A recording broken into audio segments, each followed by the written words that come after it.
Today, the World Series is the undisputed crown jewel of baseball. In October, the entire baseball world grinds to a halt to crown a single, undisputed champion.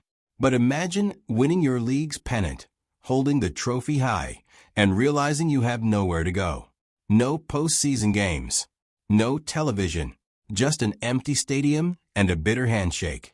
Even worse, imagine your league being so arrogant, so fiercely protective of its monopoly, that when an upstart rival challenges them, they simply cross their arms, turn their backs, and refuse to play them.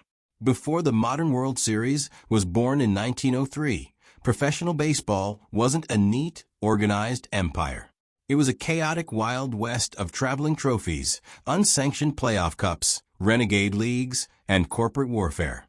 Today, we're taking a deep dive into the bizarre, forgotten championships that came before the World Series, and the sheer audacity that forced baseball to finally get its act together.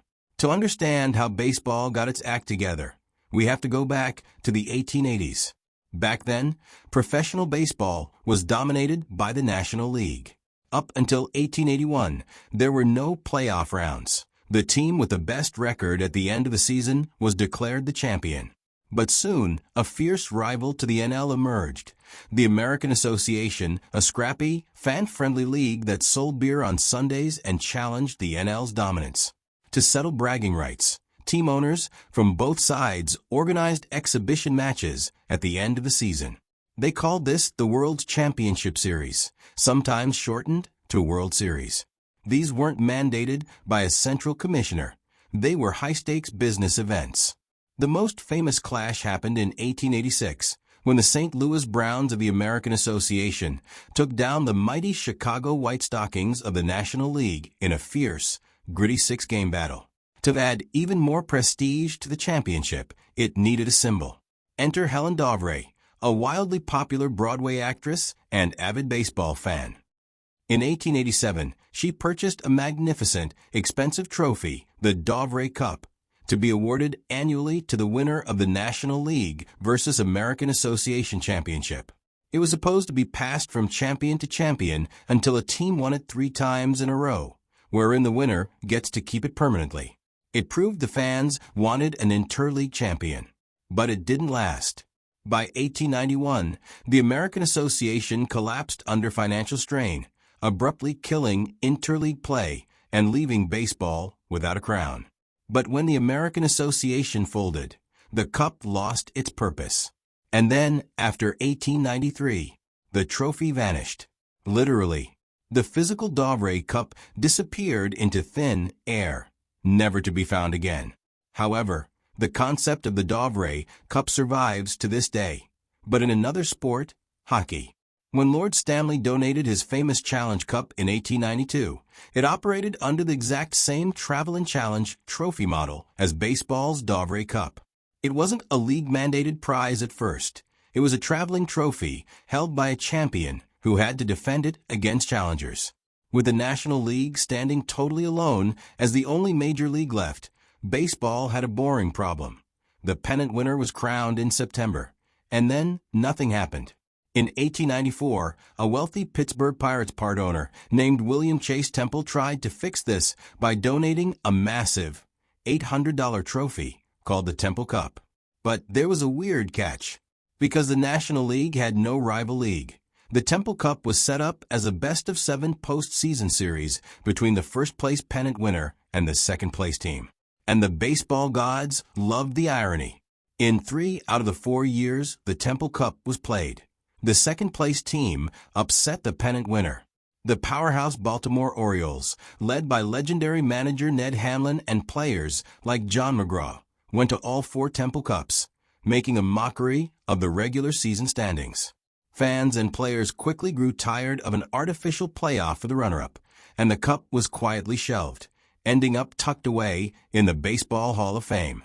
A second attempt at this format was the Chronicle-Telegraph Cup Series in 1900. It lasted for just a season. By this time, baseball championships had become a confused mess. But then came a man named Ban Johnson. Johnson was the president of a minor circuit called the Western League. But minor wasn't big enough for his ambition. In 1900, with zero permission, zero corporate paperwork, and zero hesitation, Ban Johnson pulled off one of the boldest power moves in sports history. He simply renamed his league the American League, moved teams into major Eastern media markets like Boston, Philadelphia, and Chicago, right on the doorstep of the established National League, and boldly announced to the world that he was operating as a co-equal major league. The National League laughed. They thought it was a joke. They called Johnson's league a minor league upstart and assumed they would quietly wither away. However, the American League didn't wither. Ban Johnson ripped up the old rules, tore down the industry's player restraint agreements, and started aggressively raiding National League rosters. He offered massive salaries, ironclad contracts, and better treatment. Superstars like Cy Young, Nap Lazoie, and Jimmy Collins packed their bags and jumped ship. And suddenly, the upstart league was eating into the incumbent National League's market. The NL panicked. Outraged, arrogant, and feeling entirely superior, the NL elite adopted a hardline stance. They outright refused to play the American League. They wouldn't recognize them, they wouldn't schedule games against them, and they tried to freeze them out entirely. After all, they had done this before with the Upstart Players League and succeeded. But the American League was different, and it had much formidable financial muscle.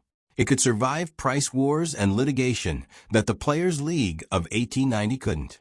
For 2 brutal years, an interleague war bled profits, exhausted fans, and divided clubhouses. Ticket sales plummeted. Owners on both sides realized they were bleeding money out of pure stubbornness. Finally, the wall of arrogance crumbled. In 1903, the two sides signed the National Agreement, officially ending the war and recognizing the American League as an equal partner. The ensuing 1903 World Series was an instant success. The Pittsburgh Pirates raced to a 3-1 lead, but the Boston Americans, the forerunners of the Red Sox, won 4 straight and won the best-of-9 series, 5-3. More importantly, it was a huge hit among fans. But just as the tradition was born, it almost died immediately. In 1904, the mighty New York Giants, led by the Maverick manager John McGraw, won the National League pennant. McGraw hated Ban Johnson and the American League with a burning passion. Feeling that the NL was superior, McGraw and Giants owner John T. Brush outright refused to play the American League champions, declaring there would be no World Series that year. Fans and newspapers were furious. The backlash was so intense that owners realized they couldn't just cancel championship baseball on a whim. Smarting from the public outrage, the National League backed down, and starting in 1905, they made the World Series a permanent, binding rule of baseball. The series resumed in 1905, where the New York Giants defeated the Philadelphia Athletics 4-1. Christy Mathewson had probably the greatest pitching performance in World Series history when he pitched and won 3 shutouts. Today, we take a 162-game schedule and a neat October bracket for granted. But it took missing trophies, renegade leagues, ego-driven boycotts, and one very stubborn man named Ban Johnson to drag baseball into the modern age. What do you think? Would modern baseball be better with chaotic traveling trophies like the Dauvray Cup, or are you glad we have the Fall Classic? Let me know in the comments below. Hit that like button and subscribe for more deep dives into the wild history of baseball. A special shout out to the members of our YouTube community. They help in our humble efforts in preserving baseball history, one video at a time. You can join their ranks by clicking on the join button or the link below. Your help goes a long way. Thank you.